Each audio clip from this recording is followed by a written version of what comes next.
Il-Fond tal-Kawzi Ġusti twaqqaf fl-2005. L-iskop ta' dan il-fond suppost li hu li jgħin individwi u għaqdiet f'attivitajiet soċjali, kulturali, edukattivi, sportivi, reliġjużi u filantropiċi tagħhom. It-tmexxija taqa' taħt il-Ministeru tal-Finanzi fejn illum joperaw Tonio Fenech, Azzopardi u Robert Arrigo. Wan samel analiżi ta' tqassim tal-flus minn dan il-fond minn wara l-aħħar elezzjoni ġenerali. Joħroġ b'mod ċar li ammont sostanzjali ta' flus minn dan il-fond marru f'lokalitajiet fid-distretti fejn jikkontestaw Tonio Fenech, Azzopardi u Robert Arrigo. Fil-fatt fl-2008, l-2009 u l-2010 kważi nofs miljun euro mill-Fond tal-Kawzi Ġusti marru f'dawn il-lokalitajiet.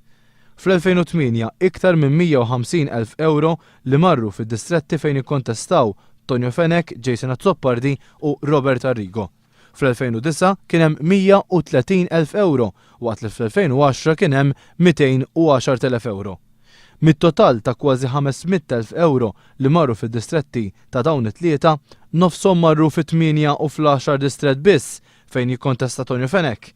Fatt ieħor li ħareġ mill-analiżi ta' One News huwa li matul l-2008 u l-2009 l-ammont ta' flus mill-Fond għall-Kawzi Ġusti li marru fid-distrett fejn jikkontesta Robert Arrigo ma kienx daqstant qawwi. Imma l-istampa nqalbet ta' taħt fuq fl-2010 meta Arrigo nħatar Assistent Parlamentari fil-Ministeru tal-Finanzi illi taħtu jaqa' l-Fond tal-Kawzi Ġusti. Fil-fatt, fl-2010 biss, l-ammont ta' flus li marru fid-distretti ta' Robert Arrigo kien id-doppju ta' kemm marru flus fis-sentejn ta' qabel flimkien.